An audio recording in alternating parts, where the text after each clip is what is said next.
तो सबको जय भीम, नमो बुद्धाय। आज का दिन हम बुद्ध जयंती का दिन, बुद्ध पूर्णिमा का दिन, बुद्ध पूर्णिमा हिंदी में कहते हैं, मराठी में पौर्णिमा कहते हैं। तो बुद्ध पूर्णिमा का दिन जो है वो जागृति का दिन या जागृति दिवस के रूप में हम मनाएंगे।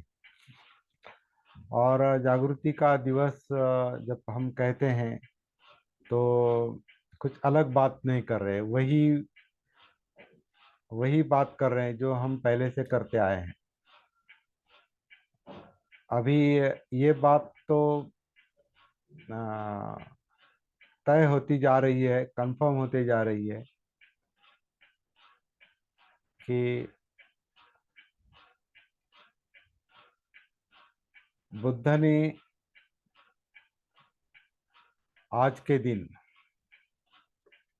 उस वक्त कौन सा पूर्णिमा थी ये निश्चित है, बाकी दिन कौन सा था क्या वो अलग बात है, लेकिन बुद्ध पूर्णिमा थी।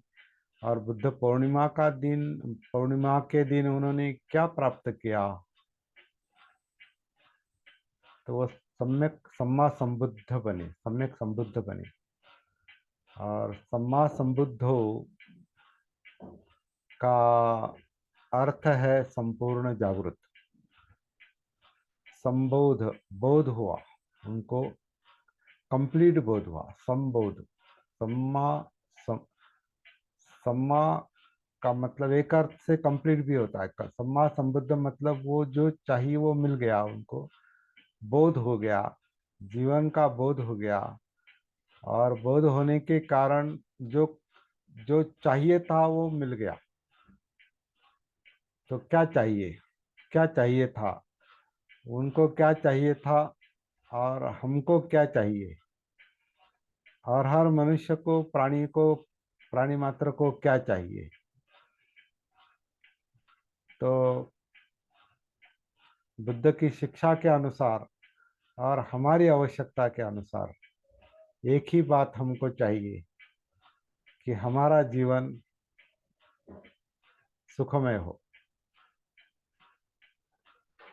जीवन में सुख चाहिए, शांति चाहिए, तनाव मुक्ति चाहिए, दुख मुक्ति चाहिए, निब्बान चाहिए।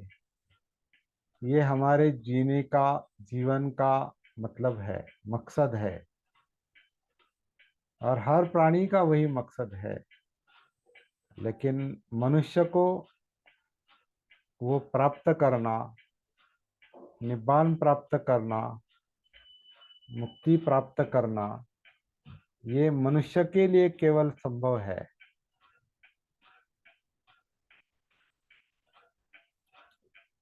ये मनुष्य के लिए संभव है, दूसरे प्राणियों के लिए संभव नहीं है।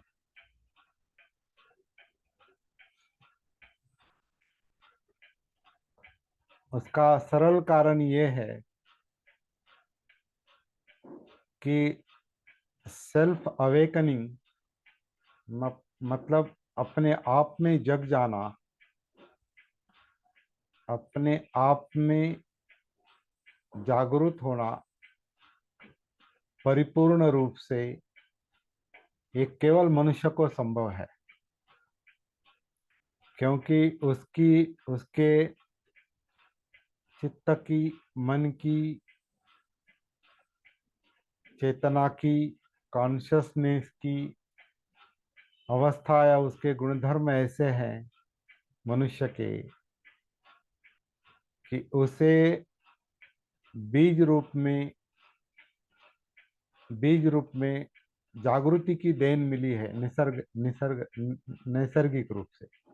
जागृति जो है वो मनुष्य में ही वो गुण है, दूसरे प्राणियों में होगा थोड़ा बहुत, लेकिन मनुष्य इतना नहीं है। तो ये नैसर्गिक प्रक्रिया है, प्रोसेस है। ये जागृति बीज रूप में हर मनुष्य में है। और जिनको आत्मभान होता है, जो अपने आप में जागरूक होते हैं या जागरूक होने का अभ्यास करते हैं, उनको ये समझ में आता है कि इस बीज रूप में जो जागृति है हम में, हमारे चित्त में, उसे डेवलप किया जा सकता है और उसे परिपूर्ण रूप दिया जा सकता है। ये बुद्ध के, ये बात सिद्धार्थ बुद्ध के समझ में आई।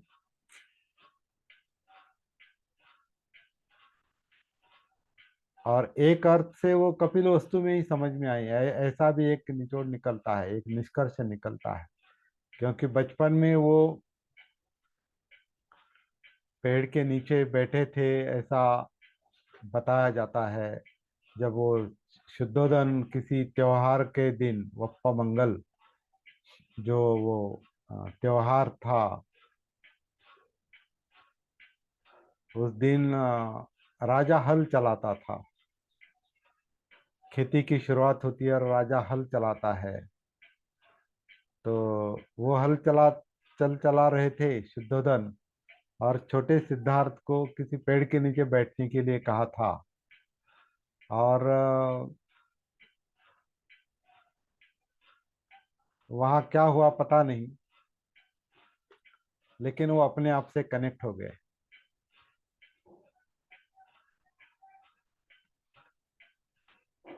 अपने आप से जुड़ गए।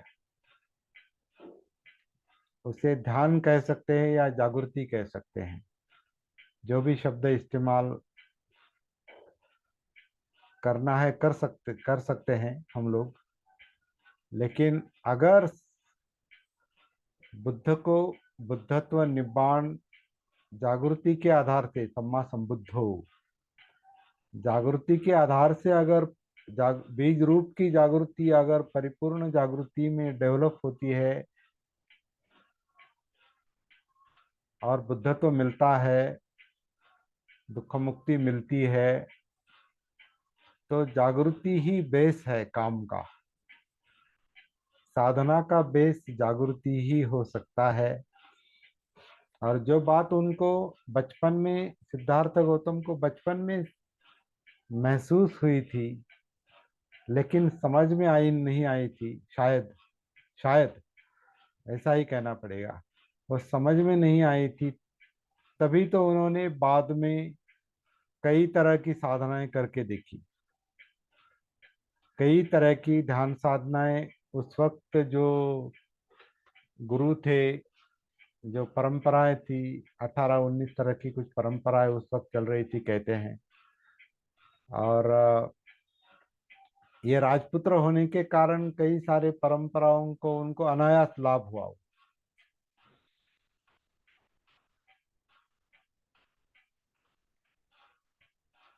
तो उनमें एक दो नाम हमारे सामने जो है वो उद्धक रामपुत्र आलार कालाम है और भृगु ऋषि है, वगैरह वगैरह। लेकिन इन सब, ये सारे संप्रदायों से, सारे परंपराओं से ध्यान साधनाएं सीखकर उन्हें ऐसा लगा कि इसमें टेम्पररी कंसंट्रेशन यानी तात्कालिक एकाग्रता मिलती है और तात्कालिक शांति भी मिलती है, लेकिन दुख मुक्ति का अनुभव नहीं आता है, प्रॉब्लम सॉल्व नहीं होता है, जीवन की समस्या हल नहीं होती है। ये जब उनके समझ में आता है तो ध्यान साधनाओं का और सारी साधनाओं का त्याग करते हैं और एक बात वो करके देखते हैं। और वो तपस्या, आत्मक्लेश की तपश्चर्या वो बाकी थी, वो उन्होंने पूरी की। उस आत्मक्लेश की तपश्चर्या में भी वो बहुत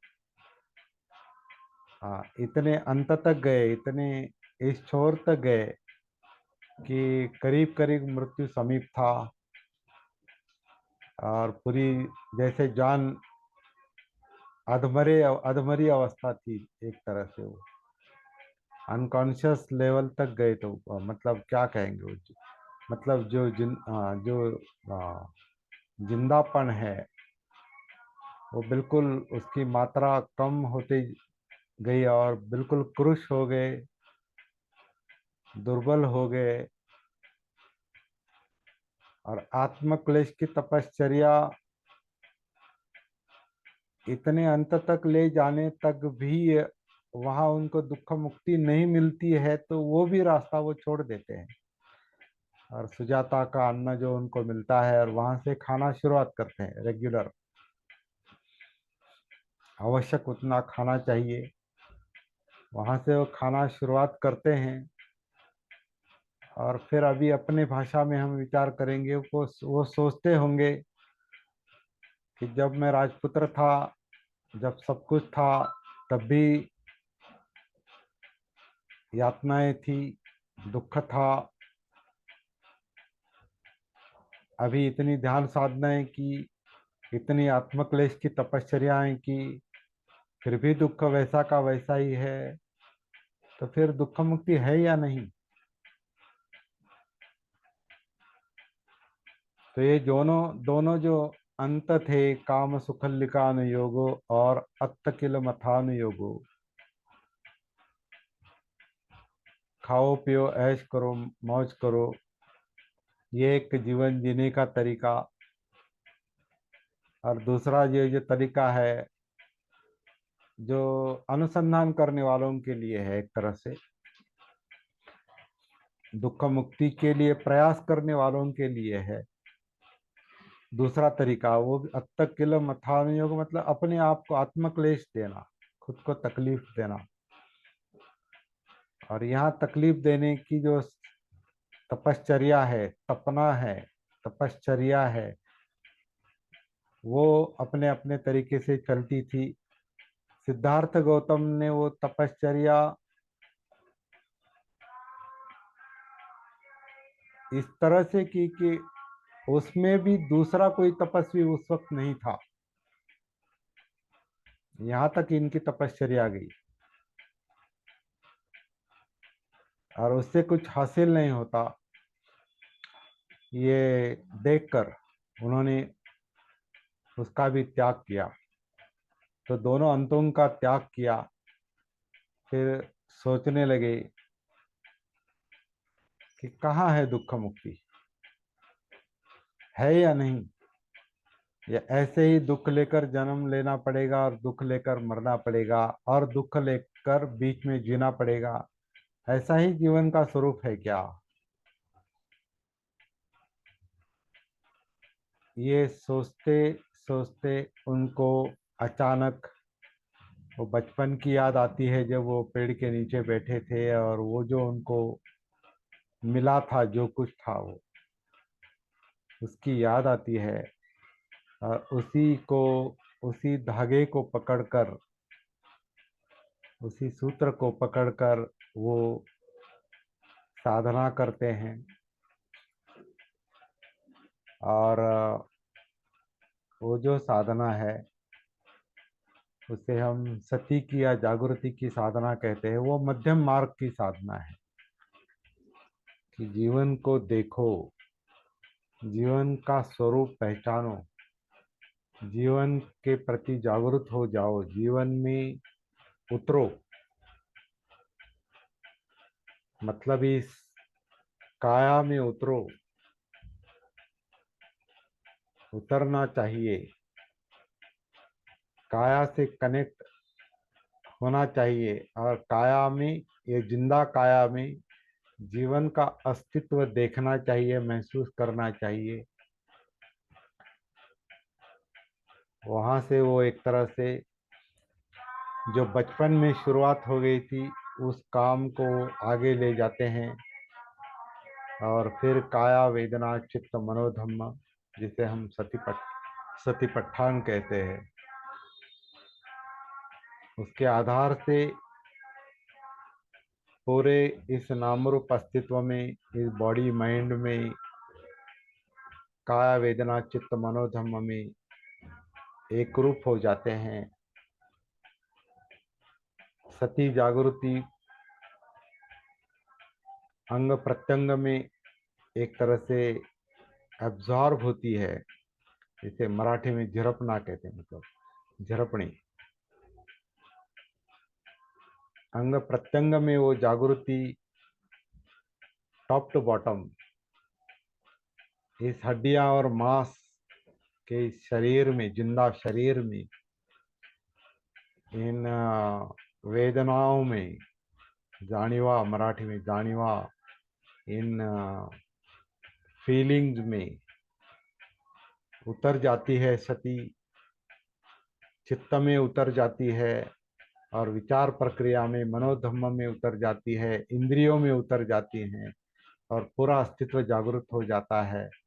और जागृत हो जाने के कारण अस्तित्व का बोध होता है, सम्यक दृष्टि का उगम होता है और फिर सत्य का पता चलता है कि जीवन क्या है, दुख क्या है, यातनाएं क्या है, परेशानी क्या है, अकेलापन क्या है। इसका उन्हें एक एहसास होता है, महसूस होते हैं।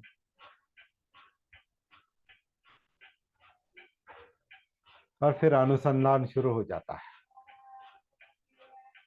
खोज शोध शुरू हो जाता है। और फिर पूरे अस्तित्व का बोध होने के बाद उनको दुख, कारण, निवारण, निरोध और मार्ग, ये सारे स्पष्ट रूप से दिखाई देते हैं और उसका अंजाम भी मिलता है, परिणाम भी मिलता है। वो दुख मुक्ति है, शुद्धत्व है, जो आज के दिन उन्हें मिला था। ये बुद्ध जयंती का एक महत्व है, बुद्ध पूर्णिमा का एक महत्व है। लेकिन एक कोइंसिडेंस कहेंगे या निसर्ग का एक निसर्ग की एक करामत है, करामत क्या कहेंगे, जो निसर्ग है वो नैसर्गिक रूप से सब चलता है। ये आत्म भाव से मैं ऐसे करूंगा वैसे करूंगा ऐसा नहीं। हमारा काम केवल क्या हो रहा है, क्या घट रहा है, निसर्ग हमसे क्या चाहता है, ये समझ लेना जरूरी है।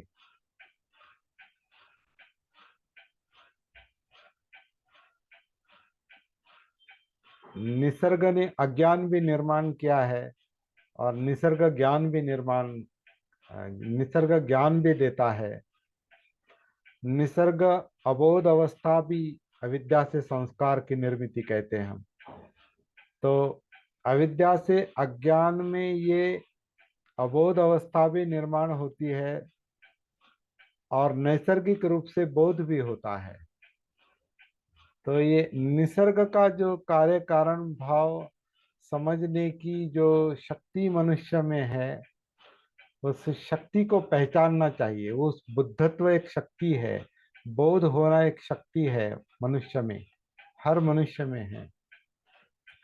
उस शक्ति को पहचानना चाहिए और जागृति के आधार से अनुसंधान करना चाहिए। इस जीवन की खोज करनी चाहिए।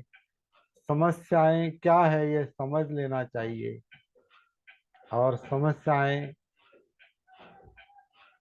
अपने आप सुलझ जाती हैं। उस जागृति के कारण, सती के कारण वो समस्याएं नेचुरली सुलझ जाती हैं। वो भी प्रकृति है, वो भी निसर्ग है। ये जो प्रतीत्य समुत्पाद है, कार्य कारण भाव है, ये सती जागृति के समझ में आता है। तो ये काम आज के दिन सिद्धार्थ गौतम का पूरा हुआ। लेकिन एक कोइंसिडेंस कहेंगे, नैसर्गिक कोइंसिडेंस ये भी है कि सिद्धार्थ गौतम का जन्म भी आज ही के दिन हुआ। और एक कोइंसिडेंस ये है या निसर्ग है कि आज ही के दिन सिद्धार्थ गौतम बुद्ध का महापरिनिर्वाण हुआ। वो भी वैशाख पूर्णिमा का ही दिन था, आज का ही दिन था।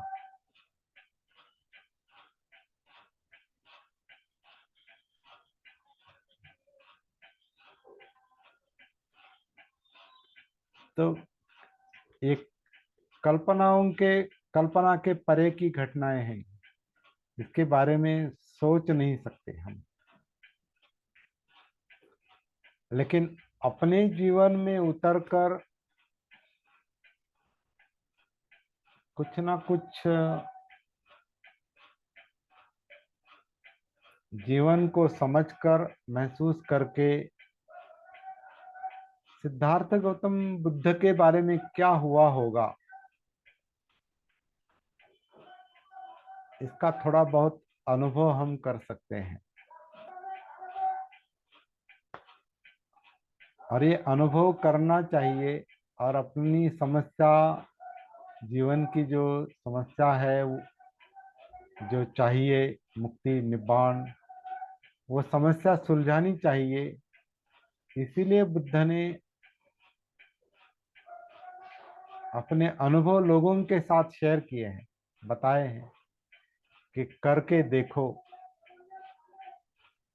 इस तरीके से मुझे मिला है, आपको भी मिल सकता है, ये करके देखो।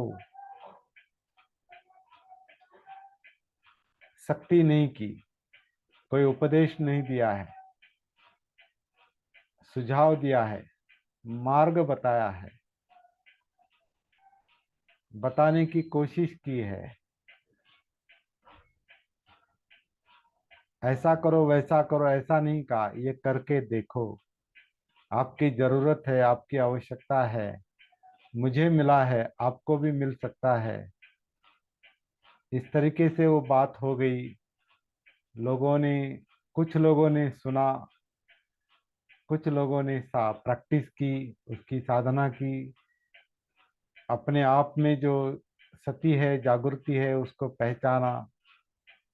सती पठान के मार्ग में, मतलब काया वेदना चित्त मनोधम्म, इस अस्तित्व के जो चार खंड है, इनमें उतर गए एक एक करके, और कई लोगों को प्राप्ति हो गई। ये घटना, ये आज के दिन का ये महत्व है। अभी फिर से हम कनेक्ट हो जाएंगे, क्योंकि अभी ये बंद हो जाएगा और फिर से दोबारा कनेक्ट हो जाएंगे। तो